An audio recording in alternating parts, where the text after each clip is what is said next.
and welcome to the ACL FEMA webinar on emergency preparedness for organizations serving people with disabilities and older adults. This webinar is the third in a four-part series focused on people with disabilities, older adults, and the organizations that serve them before, during, and after disasters. I'm Mary Kate Brown. I'm a special assistant in the Office of the Administrator at ACL, and I'll be moderating today's webinar. I am a white woman wearing a blue collared shirt and colorful glasses. My background is blue and shows the ACL logo. Today, we plan to hear from Sherman Gillums, Director of FEMA's Office of Disability Integration and Coordination, and Amy Wyatter Rodriguez, Director of ACL's Center for Regional Operations. We will then learn about the important work a few of our grantees are doing to support people with disabilities and older adults before, during, and after a hurricane event. And at the end of our time, we will have Q&A. You can use the Q&A feature to ask your questions at any point during the event. Okay, so, I see not seeing live captions or the transcript. Okay, we'll look into that right away. But first, I'd like to introduce you to Sherman Gillums, who has served as FEMA's Disability Coordinator and the Director of its Office of Disability Integration and Coordination since 2022. Prior to joining FEMA, he led strategy, operations, and impact for the National Alliance on Mental Illness and served as Executive Director of Paralyzed Veterans of America and Chief Strategy and Advocacy Officer for AMVETS. Sherman served in the Marines for 12 years and went on to obtain graduate degrees from the University of San Diego School of Business and the University of Dayton. Sherman, I'll hand it to you. Thank you, Mary Kate, and it's so good to see all of you here with us for this third installment of our webinar series. My name is Sherman Gillums, and to start with the visual description, I am a medium brown skinned male with a salt and pepper beard. I have light colored glasses, and I'm sitting in front of the big FEMA logo behind me on a blue background. I'll start with a few thoughts to kick us off. Hurricanes, while we know that they often hit randomly, their effects are not all that random. They are largely dictated by pre-existing social structures, where many of those who died from hurricanes in the past came from historically disadvantaged communities. And at the same time, climate change has intensified hurricanes as flood and wind risks have grown. Also, changes caused by human activity include an increase in people who often end up in the pathways of storms as population growth near coasts and flood zones enhances the threat. These factors not only make the danger of hurricanes real, they also make the danger more likely to occur in places where we least expect it. Now, there are two aspects that make hurricanes different from most other weather events.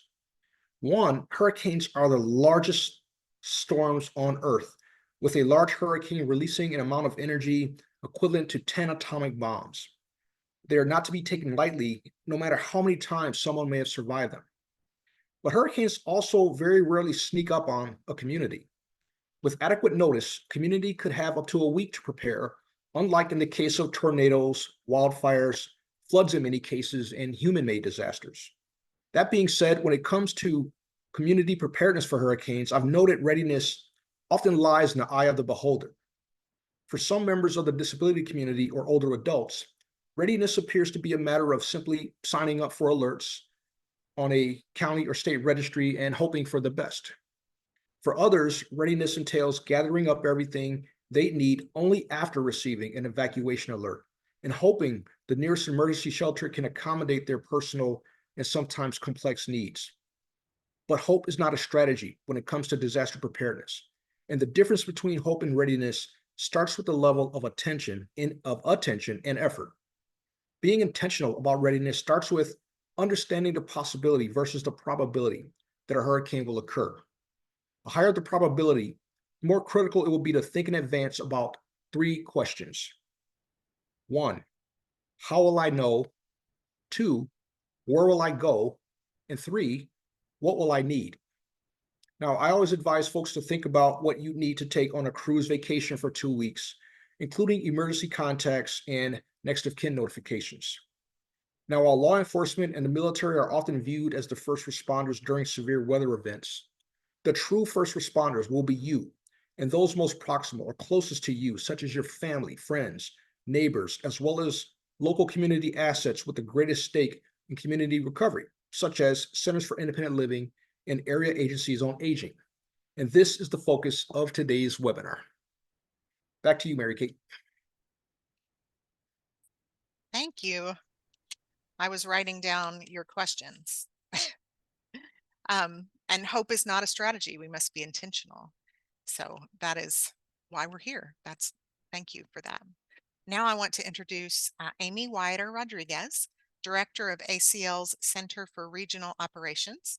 Amy leads ACL's team of 10 regional administrators who represent the ACL Administrator and Assistant Secretary for Aging in the regions and as liaisons to state, territorial, tribal, and local aging and disability stakeholders.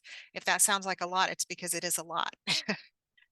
Amy also works with and connects stakeholders to other HHS divisions and federal agencies to help advance the development of programs and activities serving older adults, people with disabilities, and family caregivers. Since joining federal service in 2007, Amy has served in various roles. Most recently, she provided leadership to efforts resulting in the 2024 updates to the Older Americans Act program regulations, which include expectations regarding emergency and disaster coordination and other requirements. Before coming to ACL, Amy worked for Age Options, an area agency on aging serving the suburban Chicago area. She also has experience in nursing home and other settings. Amy holds a Bachelor of Arts in Social Work and English from Concordia University, Chicago, and a Master of Social Work with a management concentration from the State University of New York at Albany. Amy? Great. Thank you so much, Mary Kate. And it's wonderful to be here on this webinar with everyone today.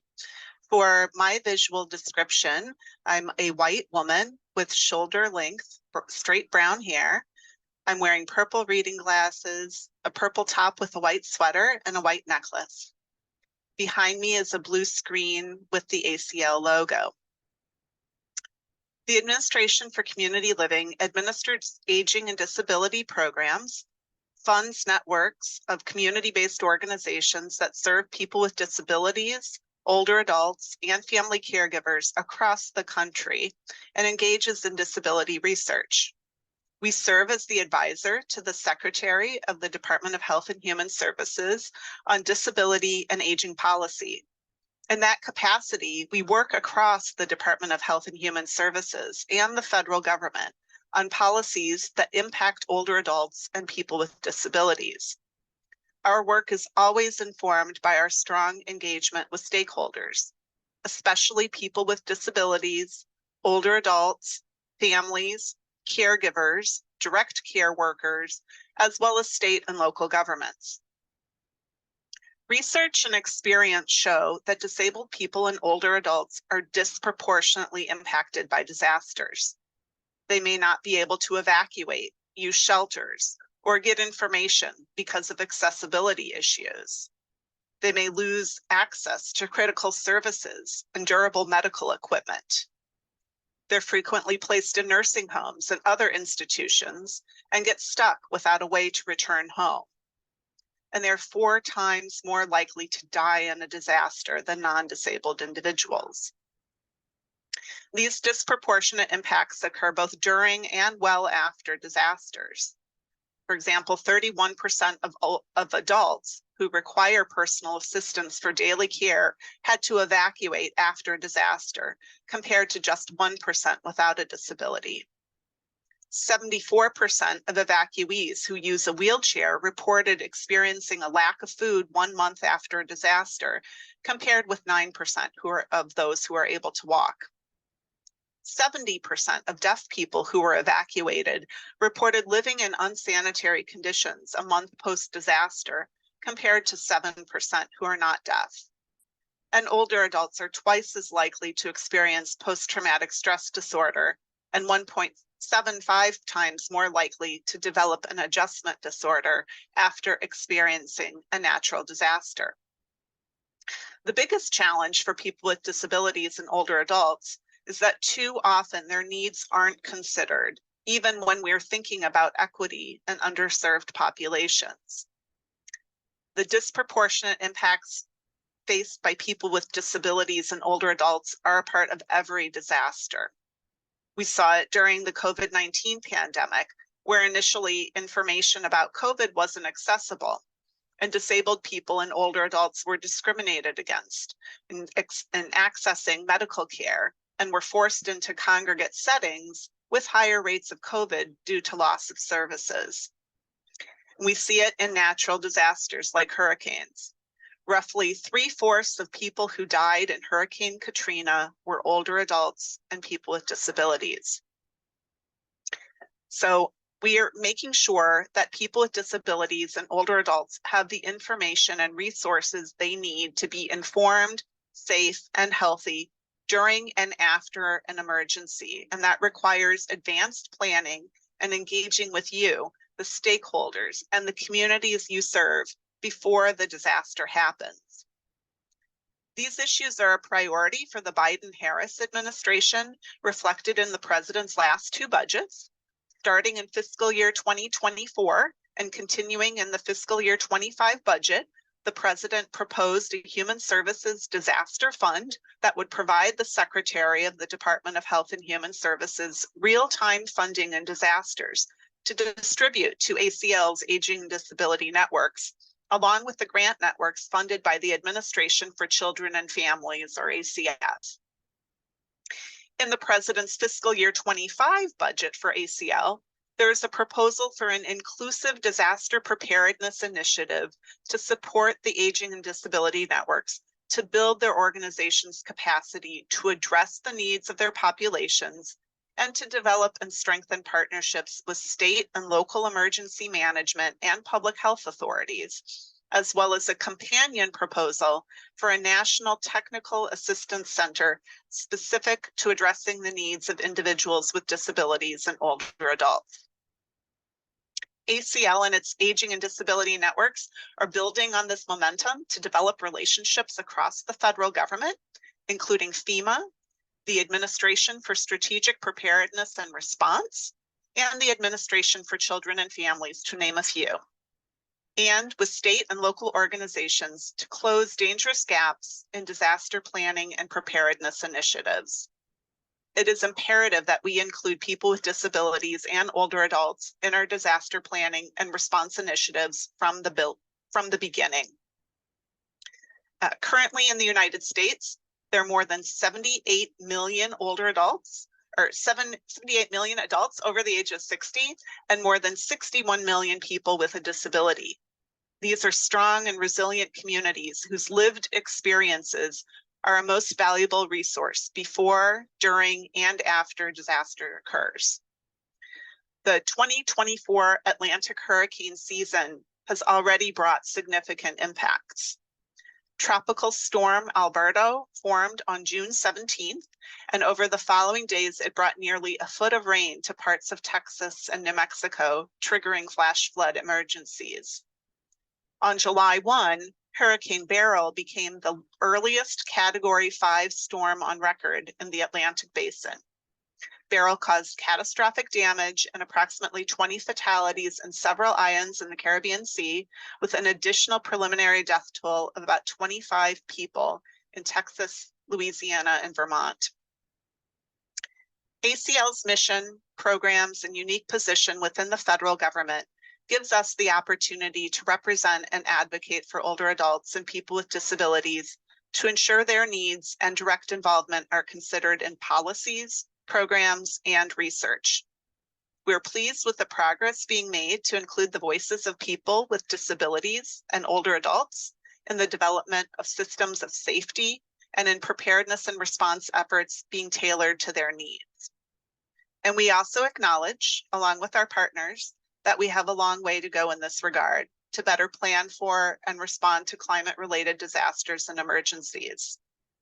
It's important that hurricane preparedness, response, and recovery activities do not take a one-size-fits-all approach, and that community by community, there needs to be a focus on how to more directly address the needs of individuals with disabilities, older adults, and their caregivers and families.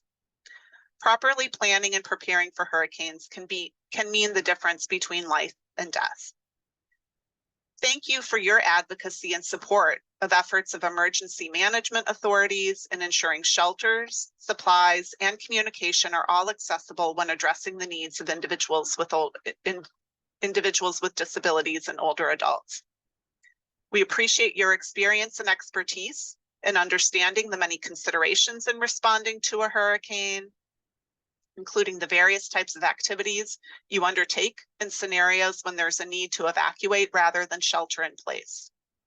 It's critical when people with disabilities and older adults have been displaced as a result of a hurricane that they receive assistance with transitioning back to their homes and communities, especially if they were displaced into an institutional setting.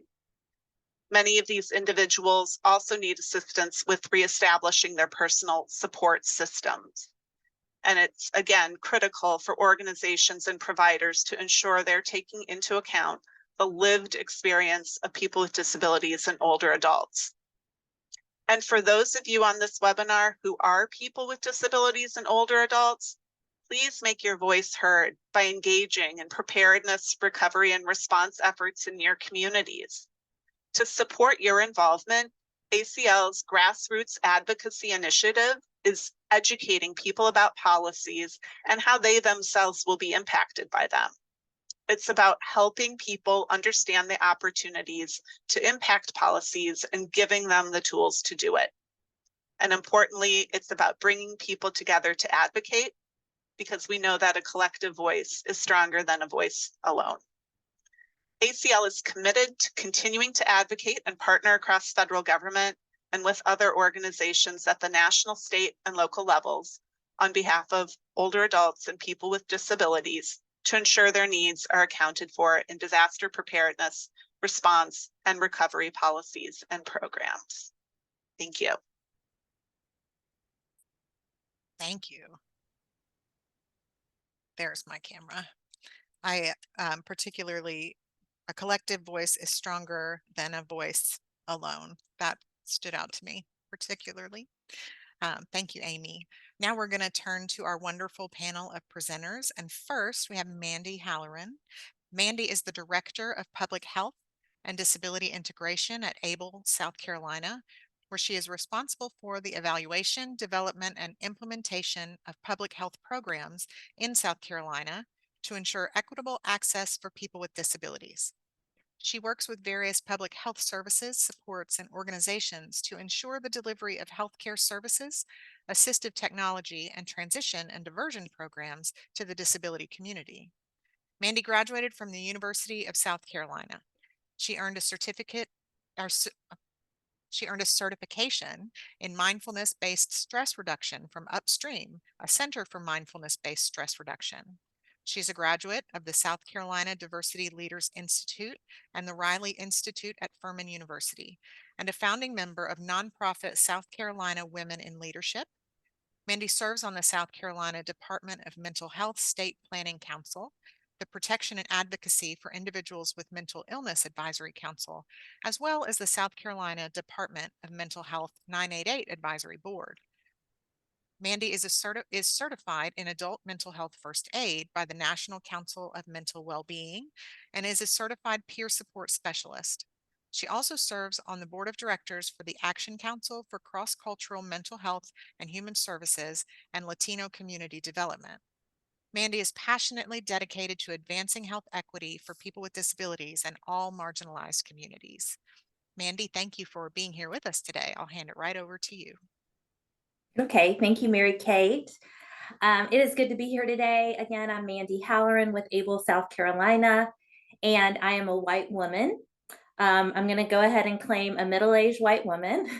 I have on eyeglasses, a black and white jumpsuit today, and I'm wearing my blonde hair up in braids to escape this South Carolina humidity. Good to be here. I'm really honored that we were chosen to present today. I have a couple of the statistics that Amy was talking about, so I'll try not to repeat too much, but I will talk about why South Carolina is different. I also don't want to assume that everybody on the call understands why this is so important for our community. So I want to stress that a little bit too. Emergencies, as we just heard, can be especially dangerous for people with disabilities. And a disability is any condition that makes it harder for someone to do certain activities or interact with the world. This can affect someone's ability to see, hear, move, understand, or communicate. As Amy talked about, disasters and crises impact marginalized communities, disability community, women, children, people of color, and those living in poverty more severely. People with disabilities are, again, 2 to 4 times more likely to be injured or die in conflicts or national disasters. And here's one that makes it extra important for our state.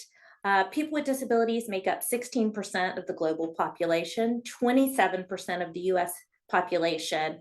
And in South Carolina, we represent 1 in 3 South Carolinians. So it is obviously very important that we prepare our community and be prepared ourselves. As we know, emergency plans don't often fully address the needs of people with disabilities, and past experiences show that our needs in evacuation and communications are frequently overlooked. I'm a person living with multiple psychiatric disabilities, including, let me brag, 17 years of sobriety. And what I have learned as a part of my position is that communication continues to be something that our community struggles with, especially in South Carolina. And I want to give you a win that happened during the last emergency, which was just a couple of weeks ago with Hurricane Debbie. What I noticed is that the South Carolina Emergency Management Division had nothing about the state of emergency on their website or their app. Even their front page had nothing about South Carolina being under a state of emergency. And as you are all aware, we can't assume that everybody receives information in the same way. We can't assume that everybody has access to watching the governor's press conferences every day. Some people don't have, access to YouTube or the public television channels. So during Debbie and our response, I advocated for just having a simple banner on their website or on their app, which so many people use to access what is going on during an emergency. And within 10 minutes, they placed that information on those 2 services. So it can be so simple as long as you have audiences that are willing to listen and react with humility. Everyone has a role to change in keeping communities safe during emergencies. And by working together, like the example I just showed, we can ensure the needs of people with disabilities are met. Involving people with disabilities in all stages of planning helps everyone be better prepared. And when planning for emergencies, it's important to consider how factors like technology, as I just referred to, support system services, and policies can affect people in our community and their ability to participate in society. I want to give another clear indication of the needs of our community being different. In the COVID pandemic, which we all know was an emergency, our Department of Public Health here in South Carolina was really the main method of getting updated information. So you could go on there, you could see the rates of COVID in your community, you could see the rates of hospitalizations and death. Even the wastewater updates were on our website of the Department of Public Health.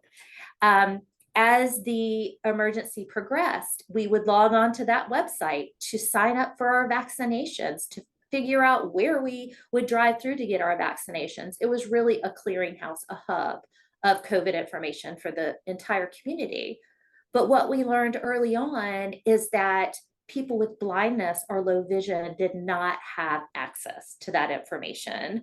The website was not set up in a way that they could use their assistive technology to access the information. So there was a huge portion of our population that were not able to access current information on COVID or even where to go or how to get their vaccinations. I know how terrified I was during that state of emergency, and I had plenty of free access to that material.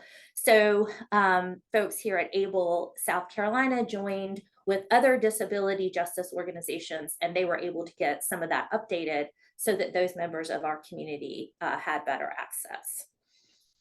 I've given a couple of examples of what we do in our community, but I'm going to go into that a little bit further because ABLE has many preparedness and response services as well as recovery services to serve the disability community. We organize the South Carolina Disability Partners and Disaster Planning Coalition that meets quarterly. And it ensures that people in the disability community are included and receive fair services across South Carolina in all aspects of emergency planning. We also provide individual services to help people with disabilities prepare for, respond to, and recover from emergencies. And an example of this is as we were leading up in the days to Debbie making landfall, staff members at ABLE reached out to all of our consumers that we serve to ensure that they had the information that they needed and also an emergency kit or had directions on how to prepare themselves. We continuously provide emergency preparedness training to our community and to our staff, and we collaborate with stakeholders throughout the state and nationally to serve people with disabilities. Our response services include the supply of durable medical equipment. Like Amy just mentioned, sometimes AT can be lost during storms or broken, and we have a warehouse in Columbia where our main office is located, and in Greenville, South Carolina, where we can replace lost or damaged medical equipment. We advocate for the rights of individuals with disabilities in emergency shelters, ensuring they have complete access to communication, food, and sleeping arrangements. Our CEO was just telling us a story yesterday about a time where a person with a disability was at a shelter and they needed pureed food. The shelter said, well, we don't have any way to provide that. And ABLE South Carolina delivered a blender. And so they were then able to serve and accommodate that consumer appropriately. It really can be that simple.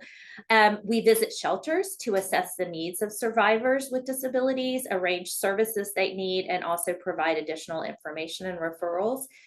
During Debbie, there weren't many shelters open in our service area, although there was one in Orangeburg, South Carolina, which is about 45 minutes away from Columbia towards the coast, towards Charleston. And we indeed drove out there the day that it opened to speak to staff, to speak to leadership in the community, distribute emergency kits, and make sure everything was accessible for our community. And then we also assist with navigating forms and from FEMA, the Red Cross, and other emergency services to help with the recovery mission. And finally, we help people transition back from shelters to home. As Amy mentioned, the last thing we want for anybody in our community is to be institutionalized. And so we help with those transition services to make sure they get back to where they belong or where we belong. I just want to say one more thing about the Disability Partners and Disaster Planning Coalition that we host. Again, I said that was a quarterly meeting where we get together to exchange information and contacts. But I want to talk about how we actually respond with that coalition during a state of emergency. And I'll go through what happened during Debbie. As the storm was approaching, of course, myself and 2 other staff members communicated to get the community informed about what was likely to occur. So we're pushing out communication to our community. Once the state of emergency is declared by our governor, we immediately scheduled daily calls with the Disaster Planning Coalition, which are currently led out of ABLE, South Carolina. And that coalition includes national partners. It includes 2 of our sister CILs here in South Carolina. The Emergency Management Division is on there, Red Cross, Salvation Army, and I am continuously inviting new partners. I'm going to drop my email in this chat because we would love for anybody on here to join us. I had a conversation just before this presentation with one of our partners from the Salvation Army, and we talked about the necessity of having, of course, mostly South Carolina organizations on that call, but we need input and resources from outside of the state too. And so we invite national organizations to join those calls. We meet daily during an emergency to ensure that any unmet needs are being met, and really to come together and collaborate to problem solve during that time.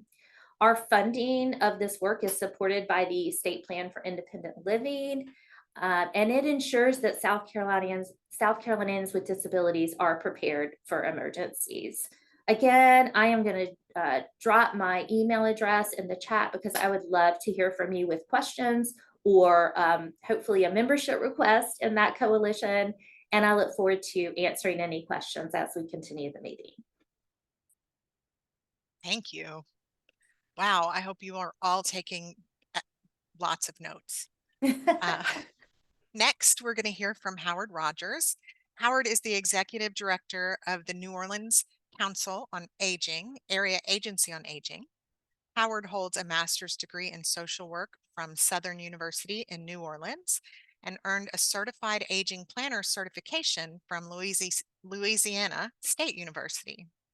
Howard currently serves on the board of the New Orleans Jazz and Heritage Festival, the New Orleans Lakefront Management Authority, and advisory boards of the Sisters of the Holy Family and the Marillac, that's my best French, Community Health Center's Board of Trustees.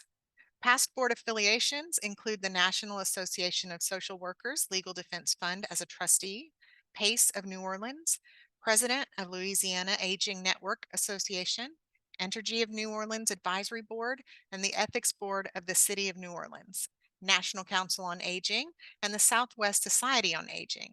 He is also a former adjunct professor at the School of Social Work at Southern University of New Orleans. So, Howard, you had time to join us today. I'm so glad. It sounds like you're very busy doing all the wonderful work in New Orleans. I'll hand it over to you. Well, thank you, Mary, and thank to ACL for inviting me to be on this webinar today, especially this particular subject. And in fact, what I'm going to do right now is show you a picture. And if you can really look at it, I wish I would have had it a little bit. This is, I keep this in my office. Tomorrow is the 19th anniversary of Katrina making landfall in the city of New Orleans. The picture that I have here shows the tidal surge coming under one of the bridges here in the city of New Orleans that inundated the city, with which basically flooded 80% of the city of New Orleans. So I keep that here in my office to remind me of the lessons learned from Hurricane Katrina. As I said, tomorrow is the 19th anniversary of Katrina. So we're going to have a couple for those individuals, the 1,800 plus over the age of 60 that were lost during Hurricane Katrina. One of the things that we learned from Katrina, and we always go back as lessons learned, and it's, oh, I forgot. For those in the sight impaired, I am a short African-American with salt and pepper hair and a blue shirt, and my background behind me is my junkie office right now. So as I said earlier, the lessons learned for Katrina is one of the lessons that we take back from 19 years ago.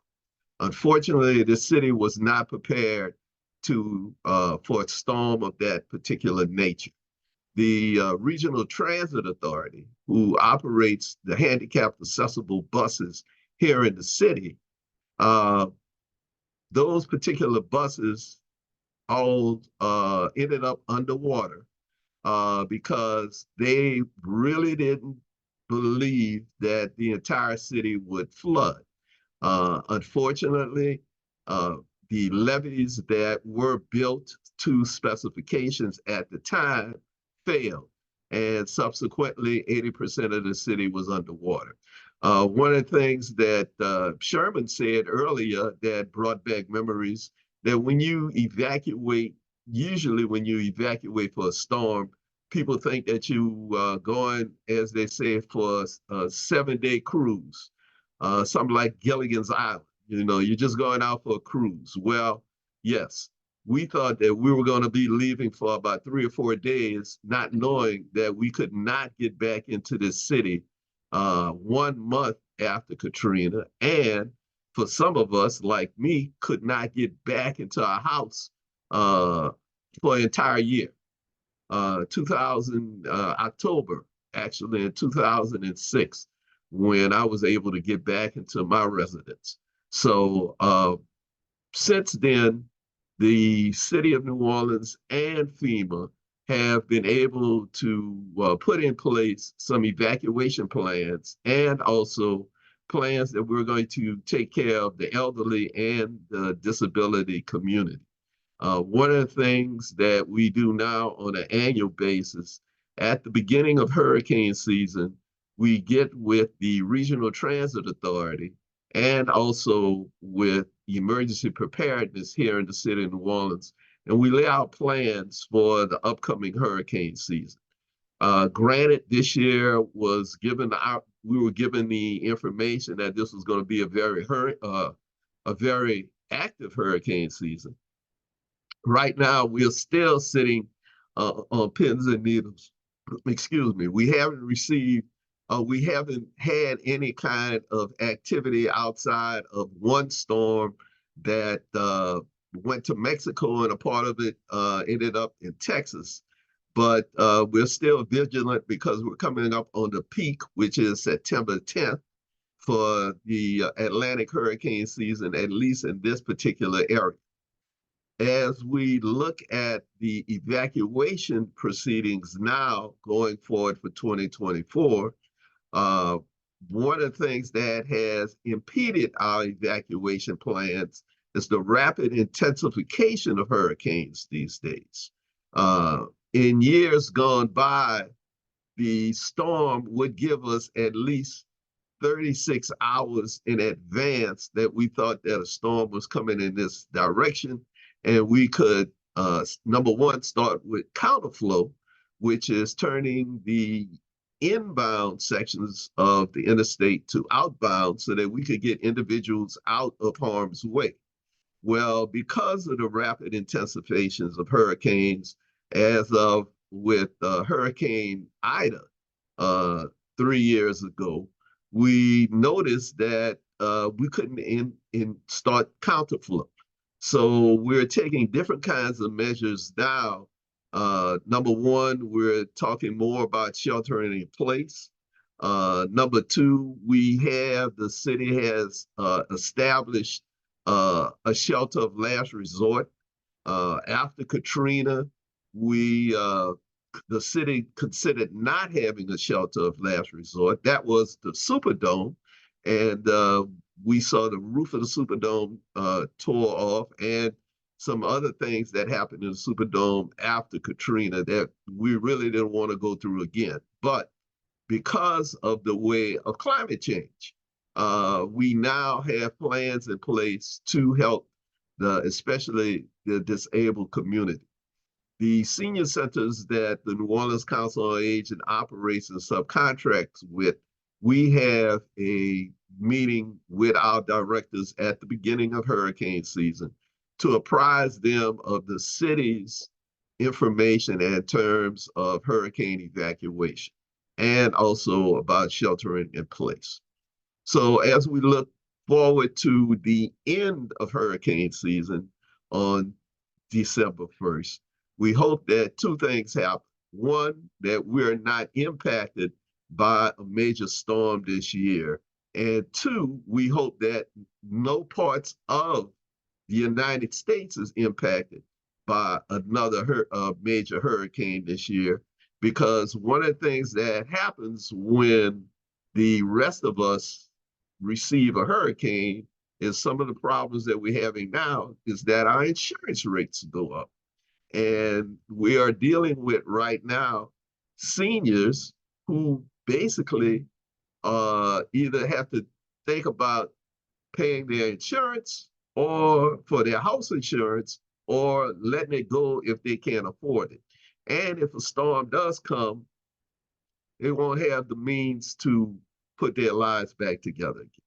So I'm going to leave with that and turn it back over to Ms. Brown and on to the next person. Thank you. I can't believe it's been 19 years. That's something. Okay, well, finally, our final panelist for today, his name, I don't have my notes now. I got involved in what Howard was saying. Okay, here I am. I have my notes. Now I'm ready. Now we get to hear from Julian Ochoa. He is the first ever emergency preparedness manager for vulnerable communities in the city of Houston, Texas. Before this, Julian worked with the Houston Office of Emergency Management as a community engagement coordinator, updating the city's plans for comprehensive emergency management and hazard mitigation, as well as the office's DAFN framework. Prior to his time with the city, Julian worked for Harris County, Baker Ripley, and UNESCO United Nations Paris within the legal committee of the Human Rights and Resilience Committee.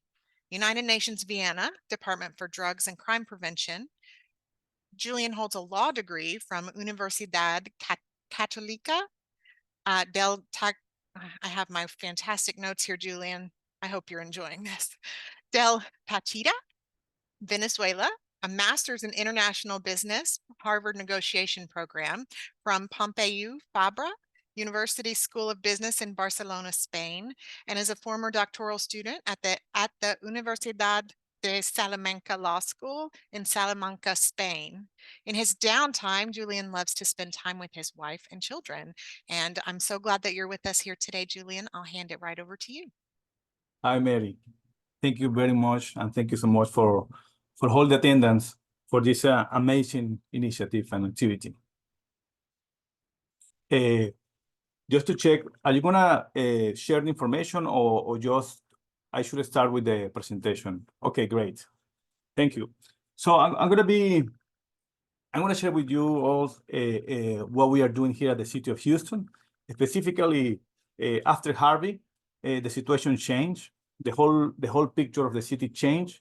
The vulnerable population and also the areas that we have identified previously in the hazard mitigation plan, all those areas changed.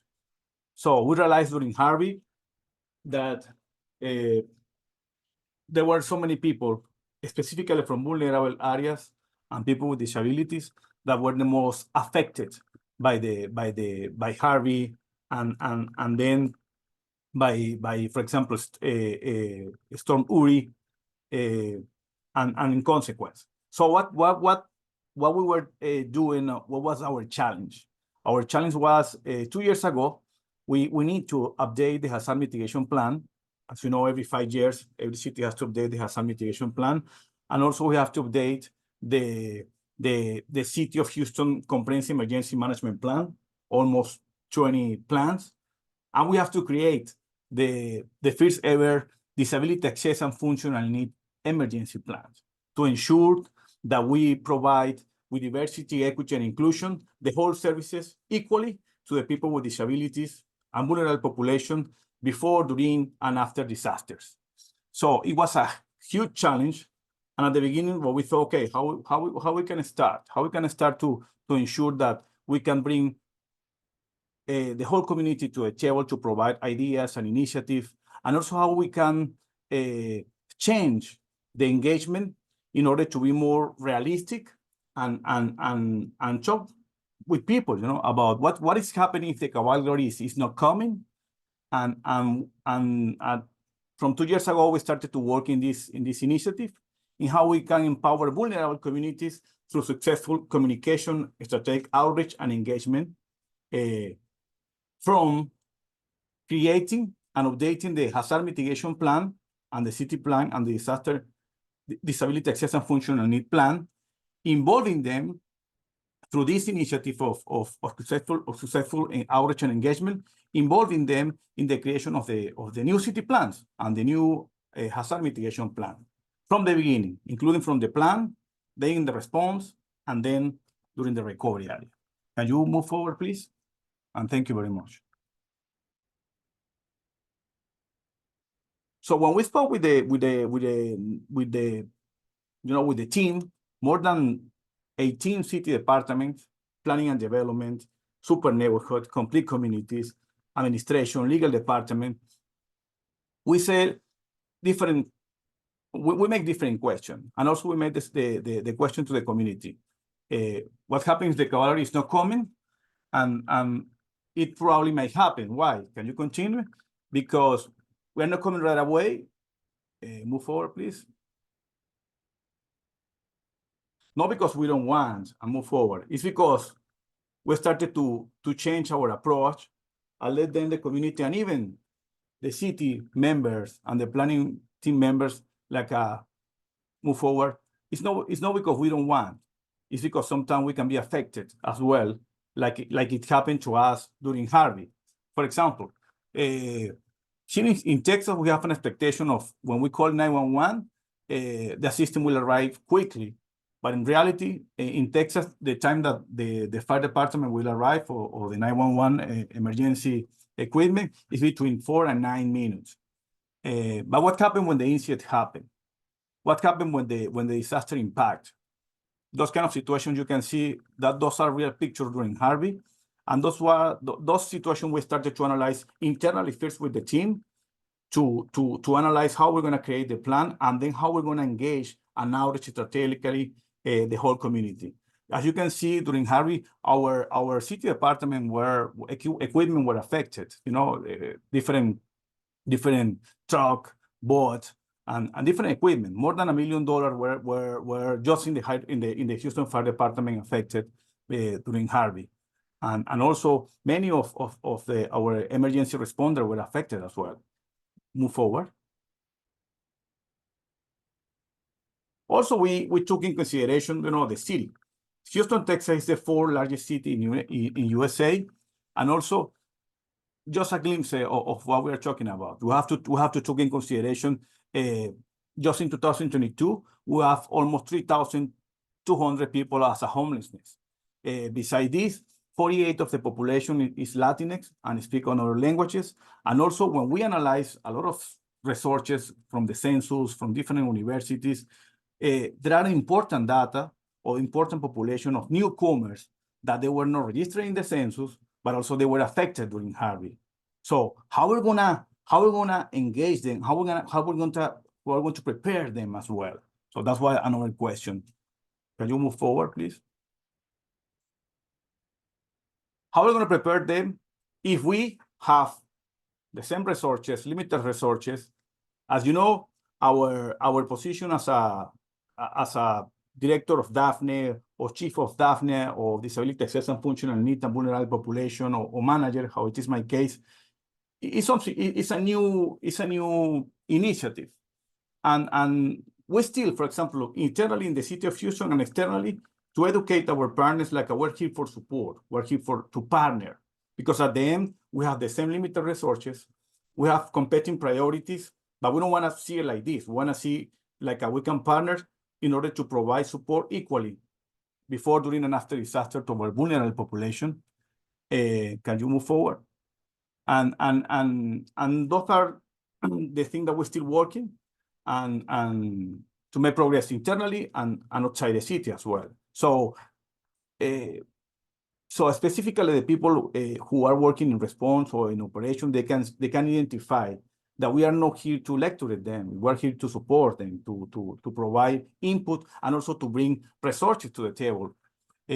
One of our tools that we use to let them know, the planners and also the community, how we're going to change, the perception of our planning and emergency response was using the CMIS tool.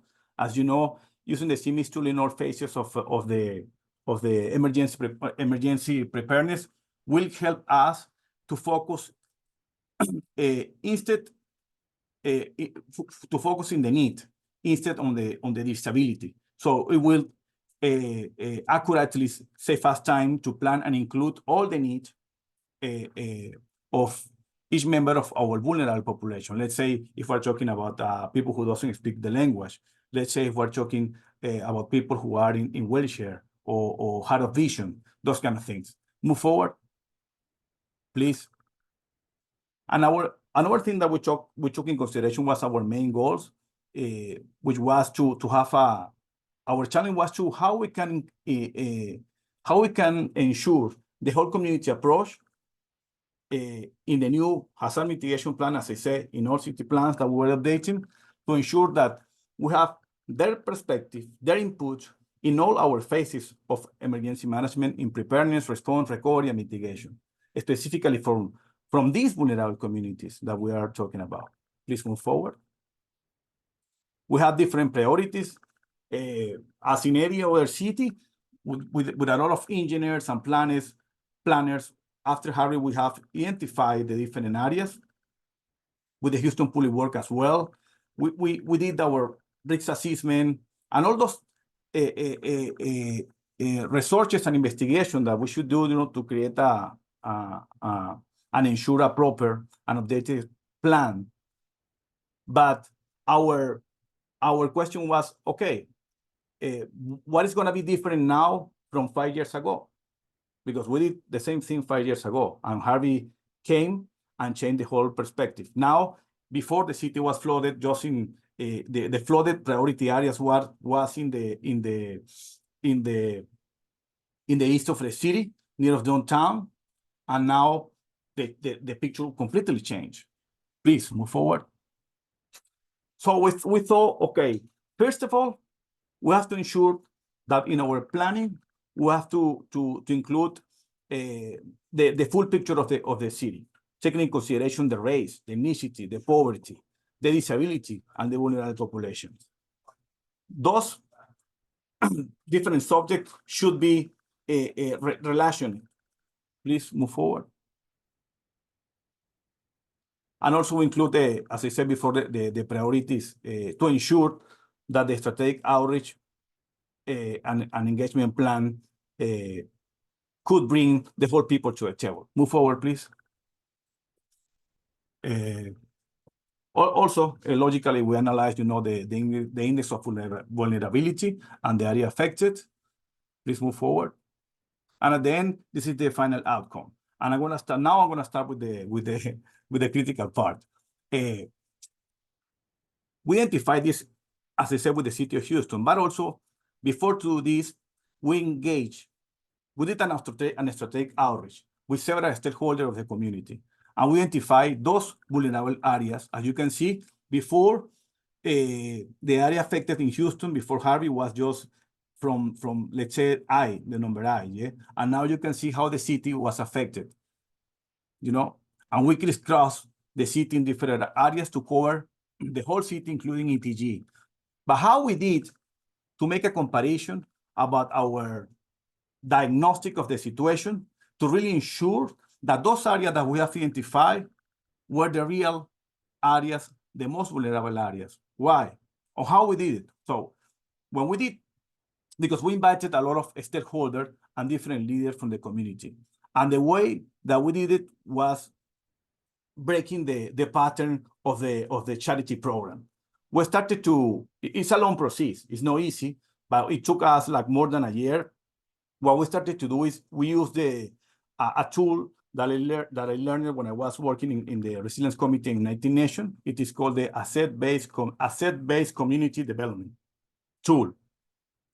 The Asset-Based Community Development Tool is a tool that facilitates you to outreach different partners and different members of the community, and instead to approach them asking, what is your need? We ask them, what do you have? What is your strength? What are your skills? what you can bring to support your own community. Instead to approach to the whole neighborhood in Houston, as you can see in the north area, south area, east, west, Goldstown, Charlestown, and even including ETG areas, right to the top in the north, you can see East Aldine or Aldine. It is an ETG area, extraterritorial jurisdiction, and we also include them. So how we did it? We connect through the appreciative conversation, so one-on-one conversation, and through the asset-based community development, we started to connect with stakeholders, PACE leaders, universities, community leaders, members of the disability population, mom and fathers, that we met them in PTO meeting, during HISD meeting, fathers that they have daughters with autism, daughters or sons who were suffering with neurodiverse pathologies. So we started to include all of them. And besides to include them, also we started to make a public meeting in those areas. As you can see, all those areas that were located, we developed a public meeting in all those areas. But we did it not just one. We did it systematically in all those areas, attending to their civic organization meeting, to their HOA meeting, PTO meeting, trying to gather as much information that we have, and also using, as I said before, the asset-based community development tool. So one-on-one conversation, we start to identify, for example, a organization like YMCA. YMCA, we have working with them in the past, but we have to be intentional. YMCA, do you know that, for example, has international services? For example, in Houston, the International Services Department, the scope of attendance is almost 2,500 people per month. And this population of service can increase depending on, for example, if there is a lot of refugees that are coming from Afghanistan or from Palestine, for example. And those are vulnerable populations that are suffering of mental health. Those are vulnerable populations that are suffering that they do not speak the language. And that was another challenge. To ensure that you are engaging those populations is connected with them. But the challenge is how you can break up the barrier of the language barrier, the culture, or even we have to accept it if in the past we neglect some of those areas. When we arrive over there, people identify us as OEM. They don't know the difference between the police or fire department or even immigration, Homeland Security. Some of them, they think that we are Homeland Security. So what we have to do in those cases, or what we did, is like using the asset-based community development, start to identify, as I said, the need, and we have the strengths, and using the strength of each member of the community, faith leader, community leader, the monk who was a advocacy group for people who was a neurodiverse pathologies or autism. We started to engage all of them, and we started to ask them, what is your strength? And then, what is your need? How do you envision your neighborhood? And what are you willing to do to complement and to help us to work together, to partner together? Because we are here, okay, to work with for you, but even more than work for you, we want to work with you, partnering with you. And we have to, as I say, the idea of this new tool, the asset-based community development, is to foster a belonging feeling. As you know, the disaster started locally and ends locally. And as long as we build this resiliency and we build this leadership with all members of the community, we can ensure power and resilience and leadership for community development. So moving forward, we had for over a year meeting in all those areas, and we make comparison of the data that we have identified after Harvey in the community, with the community, in the field, to ensure that the needs that we were including in the new city plans, in the new hazard mitigation plan, were updated, but accordingly with the real needs of each community. Because if you make a comparison in the north of Houston and south of Houston, the vulnerabilities are totally different. Even we're talking about people with disability or mental health situation, the priorities are totally different. And we're trying to ensure and to improve our scope to include all of them. Move forward, please. Thank you. Move forward. Okay. This is the reflection, no? People and community have deficiencies and needs, but we focus more in the assets and the capacities of the people and also on the community. Move forward, please. As you all know, you know the power map, but using the asset-based community development, we approach to each of those organizations, civic organization, universities, faith leader, private sector, but being intentional with one-on-one conversation, we identify more than the needs, the strengths. And then we started to connect each of them through a power map, and let them know like they were working together to envision one goal in their own neighborhood. What is going to happen with this? We're building resilience, we're building leadership in order to encourage the whole community to prepare, participate in trainings, collaborate in response, and also in recovery. Another thing that we realized during this investigation and during this implementation through the outreach and engagement was an important population of newcomers, as I said before, for example, immigrants from Mexico, Guatemala, Salvador, even from Venezuela. They do not speak English. How are we going to engage them? You know, because of the language barrier or the culture was really difficult to engage them. And we have realized in any situation that when there is a disaster, this community is really affected. And so what we did, please move forward. Move forward. What we did is connect. Sorry, can you go to the previous one, the one that we have the power map? My mistake. I'm sorry. Okay, what we did is sorry. Go down. Next the power map. Next, this one. Yes, thank you. As you can see, what we did.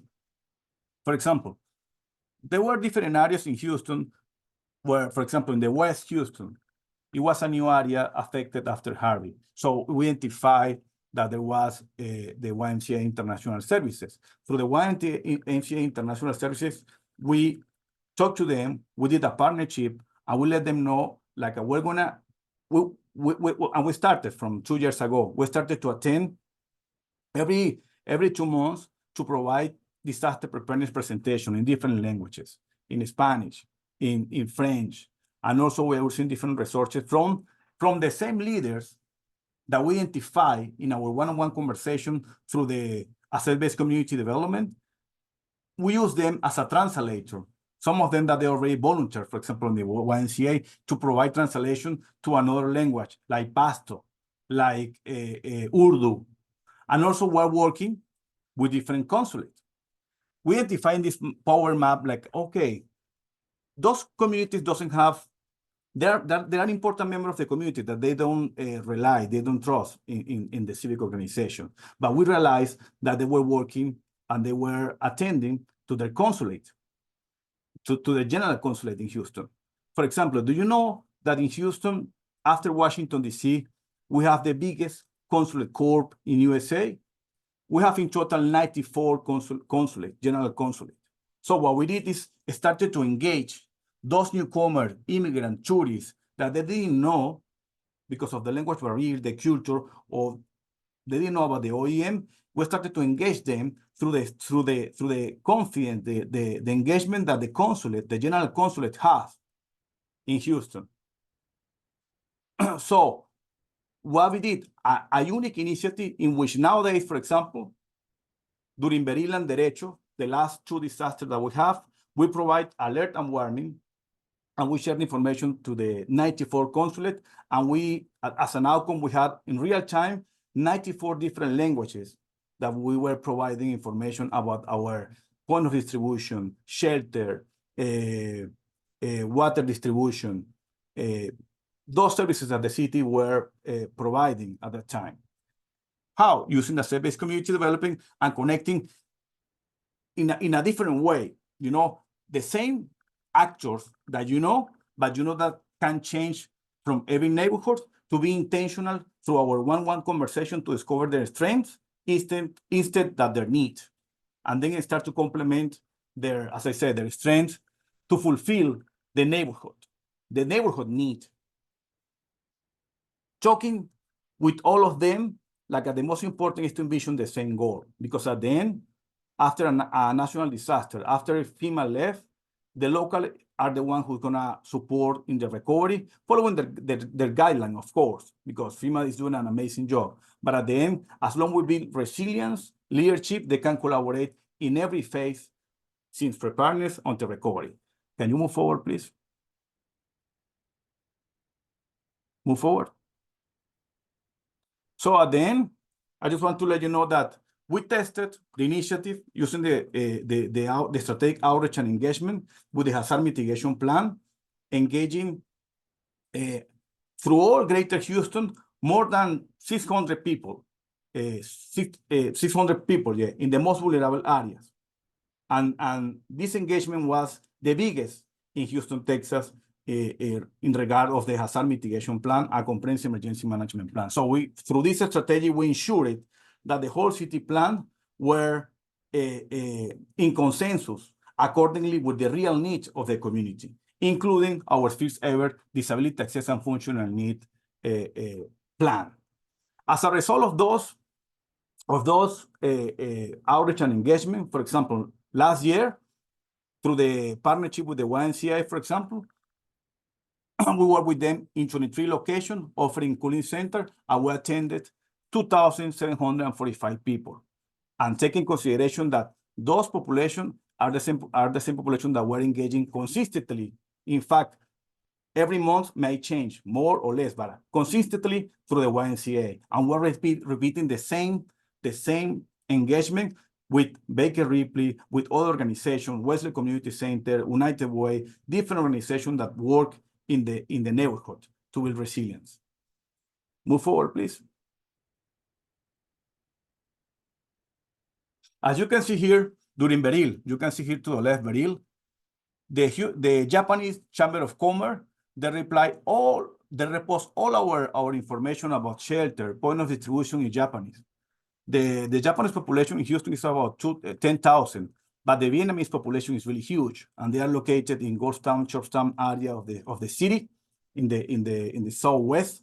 And also, we engage them through their consulate, and as you can see, we are providing real time during Beril and Derecho in more than 94 languages. As you can see in Japanese, we're replying the same thing in French, in Urdu, in Pashto, and it doesn't cause any cost to us. We just did it through the appreciative, through the asset-based community development tool. Why? Because we engage the 94 consulate, each of them letting them know, like, even you are a diplomat, I'm a former diplomat, but I let them know, like, hey, I've been in your situation, but the only way to build resilient is using the strengths of your collaboration. People trust you. The newcomer, even that they are no citizen, that they are coming from Mexico, they are coming every day or every month to the consulate, to different services.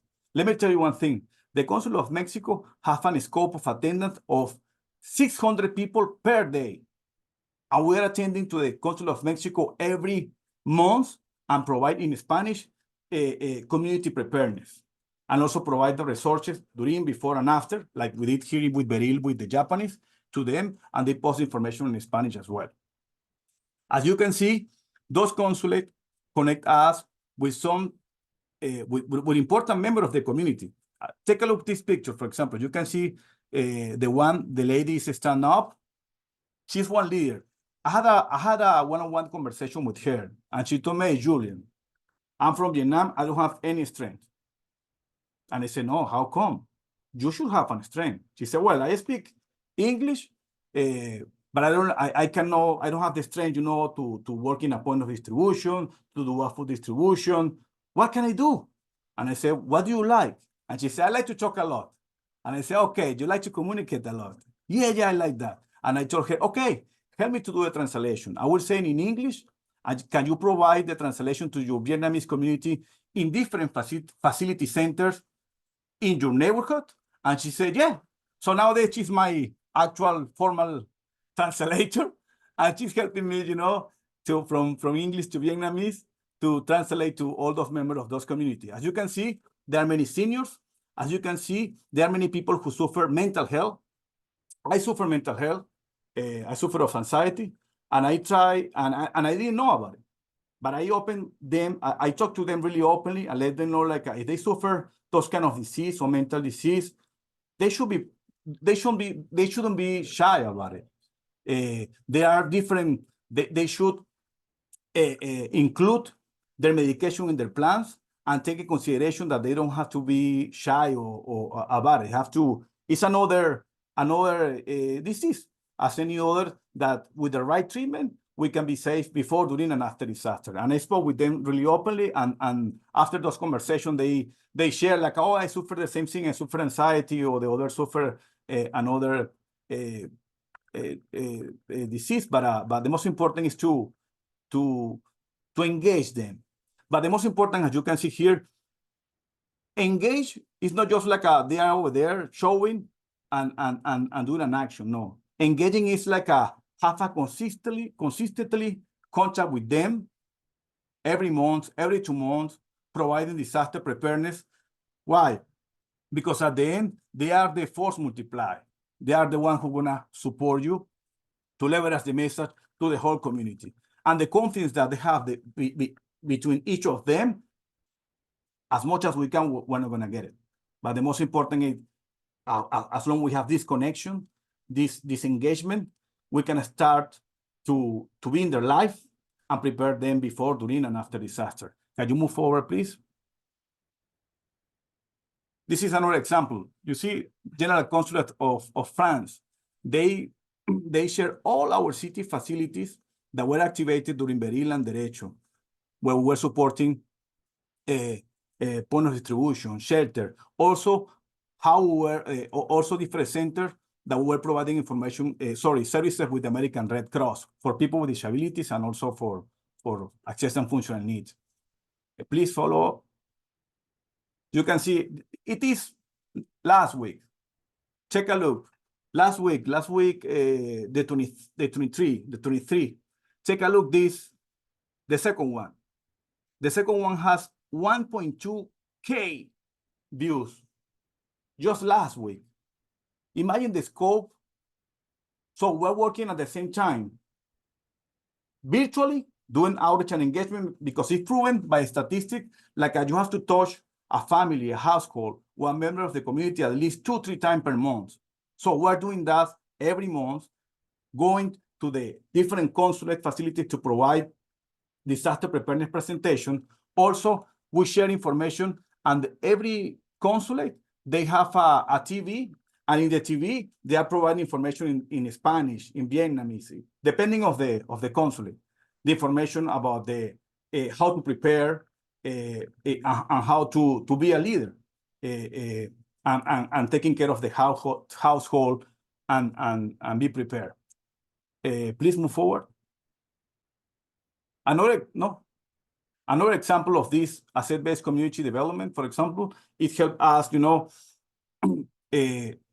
this connection, through this engagement, intentional engagement, those leaders and also civic organizations, they connect us easily with those sport teams. For example, from one of the church, I am from Venezuela. One of the pastor, they told me, like, hey, Altuve, the baseball player, come over. And I say, okay, I'm from Venezuela. I would like to have a collaboration with him. Maybe he can support us in Spanish. Well, at that time, Altuve was sick. He was in recovery he was in recovery. So, but Altuve said, like, no, it's okay. I can refer you Jeremy Peña from the Astros, and he can do a message in English and Spanish. Imagine if we are 48% of the population in Houston, imagine the impact of the Jeremy Peña speaking in Spanish, talking the seniors, talking the children, the moms, because the baseball here is huge. So he provided the message in Spanish, and I did it not because I'm a rock star. I did it using the asset-based community development. This is the outcome of how if you use an amazing strategy, this amazing tool, you can start to build resilience and leadership in each neighborhood of the city. And at the end, this is what we want, because at the end, usually when there's disaster impact, sometimes we're affected as well. But as long every person, even they have any disability, or even they are seniors, or even they do not speak the language, if we provide the right information, they can be prepared and we can save life. Can we move forward, please? This is our contact, and well, this is Julian Ochoa. Julian Ochoa is my name, and for me, it was an honor to be here. Thank you. Thank you very much.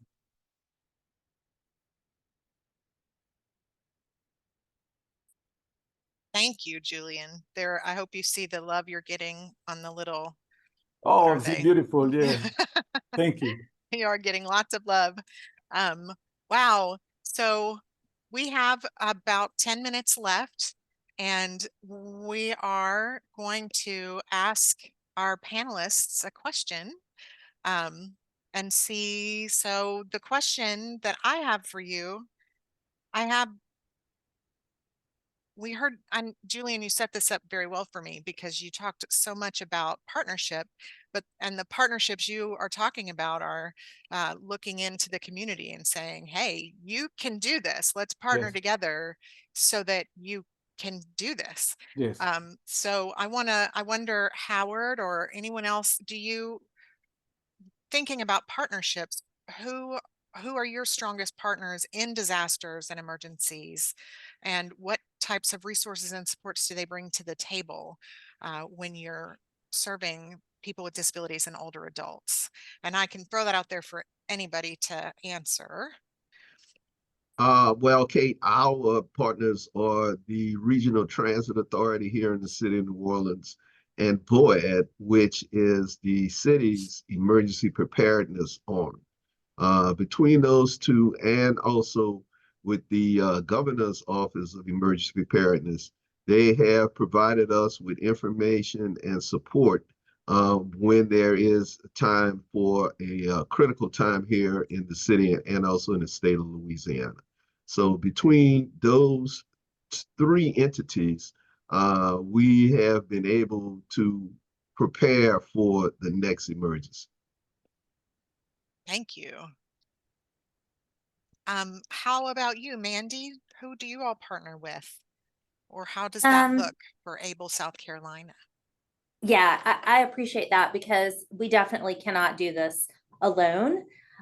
We don't expect to do it by ourselves. And in fact, we want to educate other organizations how to properly serve our community. A lot of agencies here in South Carolina are not equipped with that information. So just off the top of my head, I mean, we partner closely with the South Carolina Emergency Management Division, the South Carolina Department of Public Health. We have 2 other SILs in our state that we partner with, Salvation Army, Red Cross. We have quite a list of partners, but we also, as our previous speaker was talking about, we partner with our governor's office. One of the first things that happens when the state of emergency is declared is that someone from our organization, usually our CEO, will reach out directly to the governor's office to remind them about accessible communications. And that's a big part of what goes on in South Carolina, because we have really all types of disasters.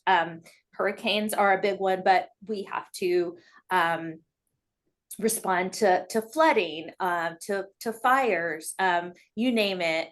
We have it in South Carolina.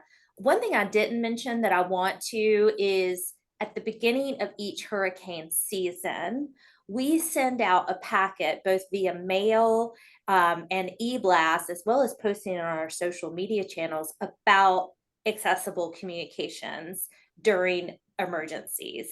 And that's not only video, but it's also radio, it is social media, any type of public communication we cover. And we send that out at the beginning, like I said, of every hurricane season. We send it to local radio stations and television stations to remind them of what their requirements are. And when we are expecting an emergency, let's say a hurricane, we resend that information out to them as a reminder, because we don't want it going in a stack on the desk or into their junk email. We want to make sure that they get it once a year, but then during an emergency as well, like, hey, don't forget about this. This is required, but also vital to the entire community. Wow. Thank you. I wonder, and I'm going to let Sherman and Amy both, I'm going to grab you in a second, but as we are wrapping it up quickly, what recommendations do our panelists have for older adults and people with disabilities to coordinate and manage their needs before, during, and after a hurricane? What recommendations might you give to older adults and people with disabilities directly? My recommendation to them, or what I'm doing, or what we are doing every time that we're providing community preparedness in the field, and also through information and posts that we share, as I said, through our force multiplier of stakeholder, non-profits, and even consulate as well. General consulate is like try to let them know, like if they are prepared, they can ensure independency, transportation, medication. They can implement the CMST tool. They can be outside of the 14 inequity points that are a great recommendation from FEMA, from our director Gillums. They can be out of that, but it depends on them as well. So I always let them know, like, it is a co-responsibility in which we have to partner, and they have to ensure that they follow the information. How? Well, many community centers, registering in Alert Houston.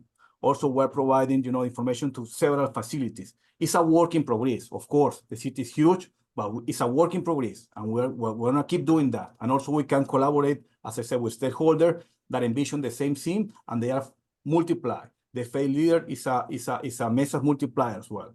And let them know, like, as long as they receive the message. For example, during Derecho and Beril, we realized that so many people call, hey, I need the oxygen. I have a problem with the oxygen.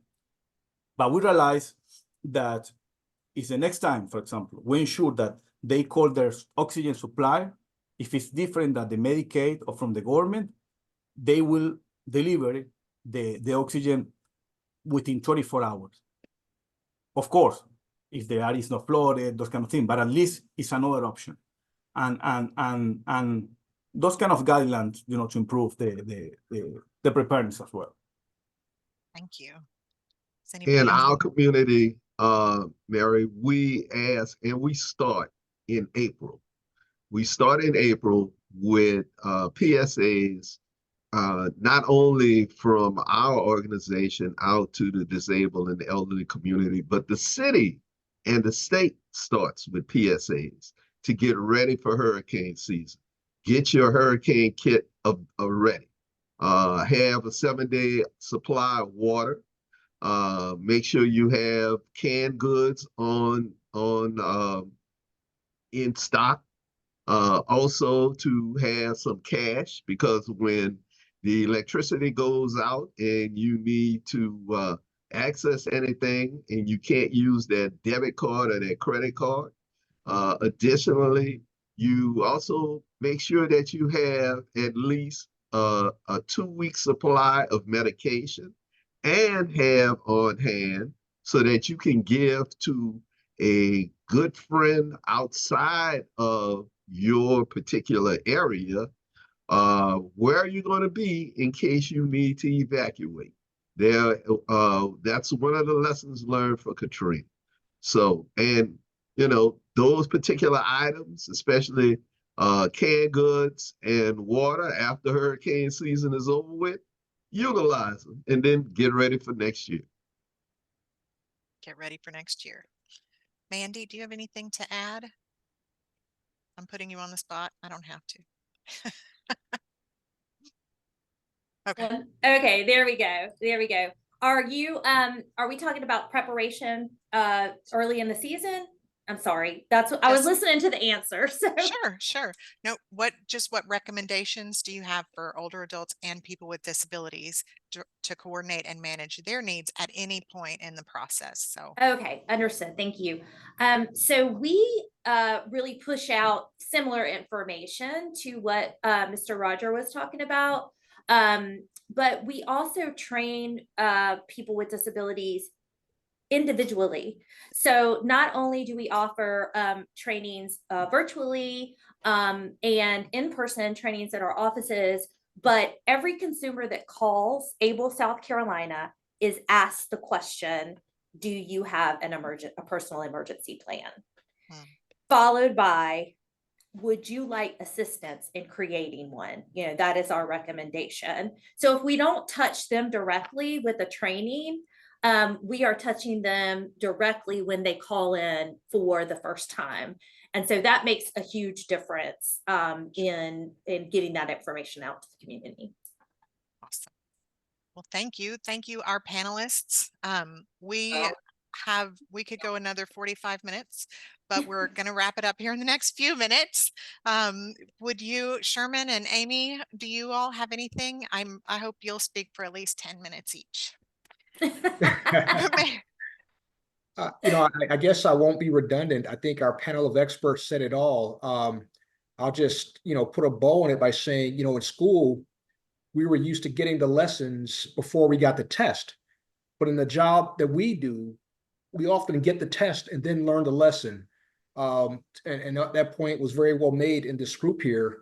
And I guess one of the biggest aspects of preparation we've learned is that we don't get good choices after making bad decisions in terms of whether we've decided to prepare, we've decided to do the things that Mandy talked about, make a plan. And it doesn't go away or get easier when you pretend like the problem doesn't exist, especially in places where we know there will be hurricanes. We know that there are parts of the country where they are perennial. And so we encourage everyone to heed the warnings, listen to these experts, and no matter how difficult it seems, somebody has thought through the difficulty and can talk you through it if you reach out. So I'll just leave it there and kick it over to my colleague to get the last word. Thank you so much, Sherman, and thank you to everybody. This has been such an inspiring webinar, hearing about all of your work. I just wanted to share too that what folks can do is know those resources there in the community. So in the chat, I put links to ACL's Elder Care Locator and Disability Information and Assistance Line. There are great resources there. And again, just thank you for your life-sustaining and life-enriching work. Thank you. Yes, man, thank you. I love things like this because it just reminds me why we do what we do, and how it is so important. So thank you. Today's webinar will be available online soon, hopefully, and we will look forward to seeing you at our 4th webinar next month. So keep your eyes peeled for an announcement about that. And that is it. Thank you. Thank you so much for sticking with us an extra minute or two. I'll second that. Bye, everybody. Bye. Thank you. Bye. Next, we need an approval of the July 24th, 2024 meeting.